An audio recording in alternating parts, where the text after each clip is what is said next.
Selamat malam yang terhormat Pak Willy sebagai guru bahasa Indonesia. Kami dari kelompok 3 tim afirmatif ingin mempresentasikan hasil kerja kami. Perkenalkan, nama saya Angelina Julia dari kelas 10 IPS 2. Saya sebagai tim afirmatif pembicara pertama. Saya persilakan kepada Gabriel untuk memperkenalkan diri. Dan nama saya Gabriel Fariata dari kelas 10 IPS 2 sebagai tim afirmatif pembicara kedua. Sedangkan Rio Ferdinand tidak bisa mengikuti pertemuan ini. Sekarang kita akan mulai kegiatan debat kita. Kelompok kami membahas tentang media sosial bisa meningkatkan jiwa kritis siswa. Saat ini sebagai murid kita tidak bisa dipisahkan dari media sosial. Karena media sosial itu bisa mengembangkan diri kita, bisa menambah wawasan, kita bisa berkomunikasi dengan orang lain, bisa kita gunakan di mana saja dan kapan saja. Asalkan jaringan yang kita dapatkan lancar agar kita bisa menerima informasi dengan cepat. Terus kita bisa belajar dari media sosial. Selain kita dengarkan dari guru-guru yang menerangkan pelajaran. Sekarang saya akan mempersilahkan Gabriel untuk menyampaikan pendapatnya.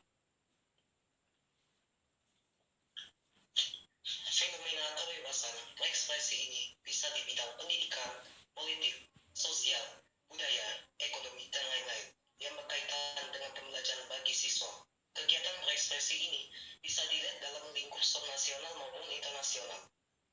Kegiatan berekspresi ini di medsos ini bisa melatih kepercayaan diri bagi siswa yang kurang bergaul di sekolah atau yang lebih suka memakai medsos untuk mengekspresikan dirinya. Kegiatan mengekspresikan diri dengan medsos juga bisa dilakukan kapan saja dan di mana saja. Kegiatan berekspresi juga bisa dilakukan dengan orang tua, guru, teman, dan lain-lain. Kegiatan berekspresi dengan medsos bisa meningkatkan jiwa kritis siswa karena dengan para siswa menanggapi kegiatan berekspresi yang dilakukan oleh orang lain melalui media sosial dengan cara mengomentari kegiatan berekspresi yang orang itu lakukan siswa dilatih untuk tetap mempertahankan pendapatnya dan tetap menghargai lawan bicaranya. Media sosial juga bisa dijadikan sumber pembelajaran bagi siswa, dapat dijadikan sebagai penambah wawasan selain mendapat pembelajaran di sekolah. Contoh media sosial yang bisa kita gunakan selama dalam bidang politik salah satunya adalah Facebook.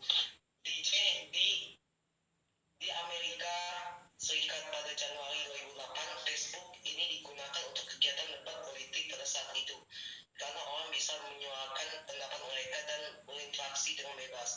Ada pula aplikasi Instagram bisa berperan dalam bidang pendidikan maupun media komunikasi dan informasi. Dalam bidang pendidikan, Instagram dapat mengajarkan kita ilmu tentang cara mengedit foto yang termasuk ke dalam pelajaran fotografi. Jika kita main dengan fitur-fitur fotografi di Instagram, kita bisa mengikuti lomba.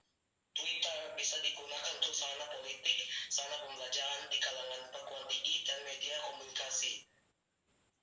Dan TikTok, kita bisa mengekspresikan diri kita melalui gerakan. Dan terdapat juga pelajaran informasi yang bisa kita pelajari dari aplikasi TikTok tersebut. Kita sebagai siswa tidak perlu khawatir dengan medsos karena ada perlindungannya di dalam Undang-Undang ITE Pasal 19 Ayat 2 yang berbunyi, setiap orang bebas berekspresi. Hal ini termasuk kebebasan untuk mencari, menerima, dan menyebarkan informasi dan gagasan dalam bentuk apapun, tanpa memandang batas negara, baik secara lisan, tertulis, maupun media cetak, dalam bentuk karya seni atau dalam melalui media lain, dan dalam undang-undang itu menyatakan kita bebas untuk berekspresi, sehingga kita tidak perlu takut dan gugup dalam berekspresi. Kesimpulannya, media sosial sangat bermanfaat bagi siswa, baik dalam bidang komunikasi, dalam bidang meningkatkan jiwa kritis siswa. Kita meningkatkan jiwa kritis kita dengan membaca dan memahami informasi yang kita dapat dari media sosial. Sekarang kami akan berpendapat tentang pembelajaran daring. Menurut Gabriel sebagai tim afirmatif kedua, pelajaran daring saat ini bagaimana? Apakah dengan media sosial yang lebih mudah atau harus normal seperti biasanya?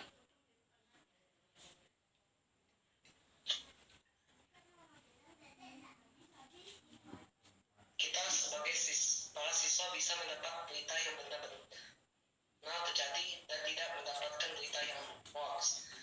Manfaat yang kedua, kita bisa berkomunikasi dengan orang lain lewat media sosial tanpa harus pergi menemui orang itu secara langsung. Manfaat ketiga yaitu kita bisa membangun hubungan dengan orang tersebut, artinya kita bisa lebih akrab dengan orang tersebut dan dapat dijadikan teman medsos.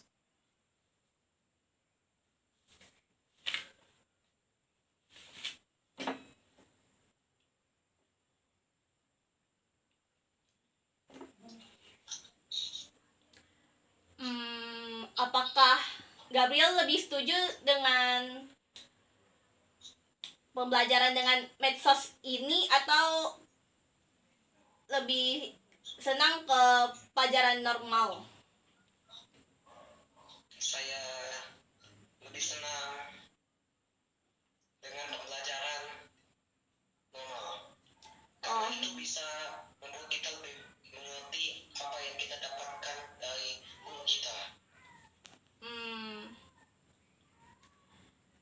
Oh, baiklah. Jadi kesimpulannya, sebenarnya pembelajaran secara daring melalui media sosial bisa menguntungkan kita, cuman kita yang belum terlalu memahami materinya. Jadi perlu dicari dari sumber-sumber lainnya. Jadi kita nggak perlu ragu lagi dengan media sosial.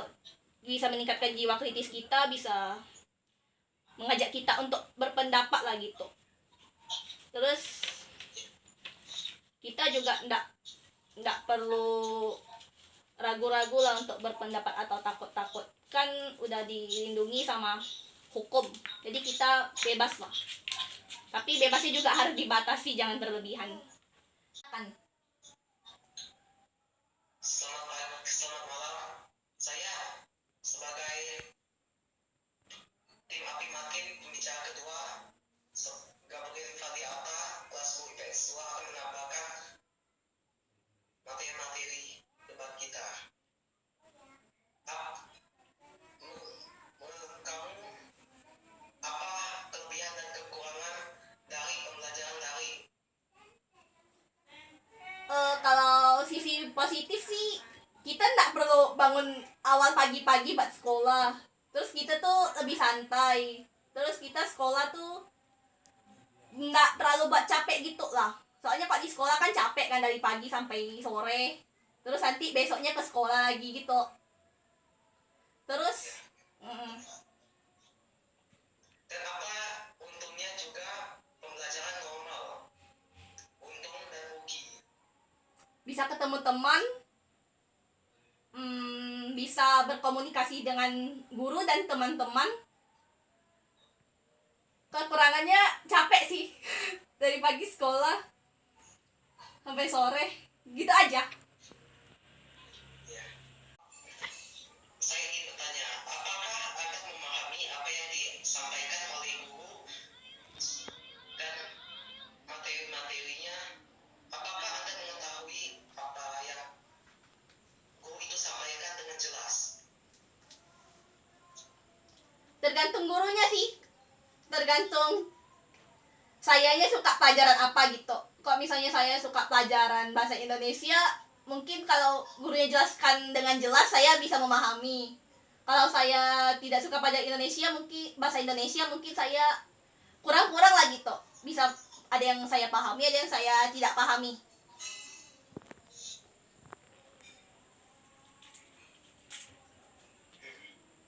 Sekian kegiatan debat kami. Saya Angelina Julia dari tim afirmatif pembicara pertama. Sekian. Dan saya Gabriel Fadialta, kelas 10 IPS 2 dari tim afirmatif pembicara kedua. Sekian, terima kasih. Jika ada kesalahan atau kurang lancar, mohon dimaafkan. Sekian dan terima kasih.